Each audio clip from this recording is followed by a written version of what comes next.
Jake described this song as being written about an incident which happened in a village that his parents lived in when he was young and growing up. He didn't actually witness it himself, but he heard it talked about in the family, I suppose, and wrote himself into the story as the main character, and in his own words tarted it up a bit.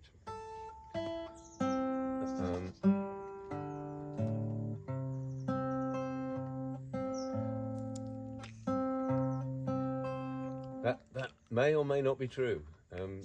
He tended to be just as imaginative in his bits of biographical detail and introduction as he was in his storytelling. He gave all sorts of weird and wonderful explanations for things which weren't actually true. But either way, I think it's just a masterpiece of songwriting.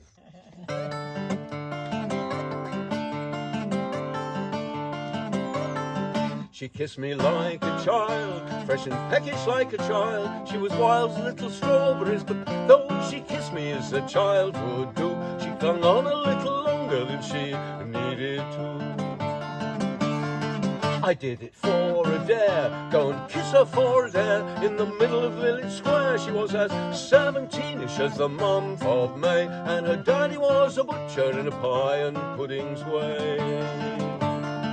But then this little skirmish of a kiss was importunately witnessed by the twitching whiskers and the bulging eyes of a couple of local ladies who were passing by. A couple of local ladies who were passing by.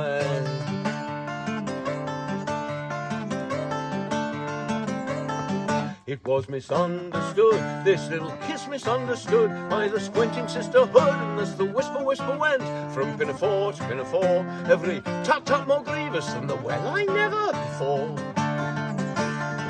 Until her daddy heard, her demented daddy heard every grisly whispered word, and stepping fresh from the slaughterhouse, the crimson butcher ran, the steam around his shoulders, still a cleaver still in his hand. Well, you may buy my pies, he cried, my puddings, buy my pies. Keep your whipper-snapping eyes from off the juicy beauty of my daughter, who is a tidbit far too tasty for the lips of the likes of you. A tidbit far too tasty for the lips of the likes of you.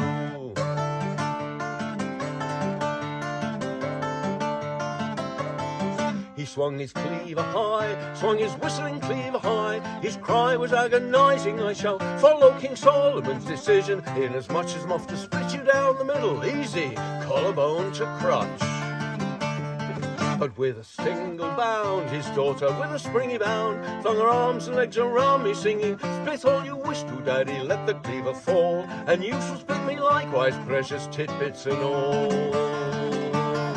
I am my own to give, nobody else but mine to give. Perhaps I'll give it to this whippersnapper, neck bone to belly button, tongue tip to toe, from nipples up above to bushy triangle below, down below, down below.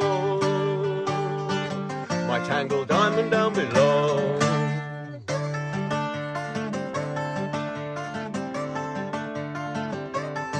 Which came as news to me, both the butcher man and me. But who was I to disagree? What with my nose in her breastbone, her haunches in my hand, and a chopper in the offing, there was a lot to understand. The cleaver never fell, the jealous cleaver never fell, and although my eyes were elsewhere, by a pressing little message off her elbows and thighs, she let me know her dad had gone, tears in his eyes.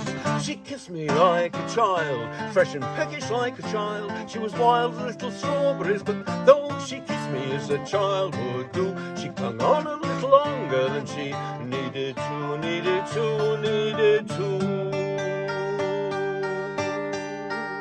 She clung on a little longer than she needed.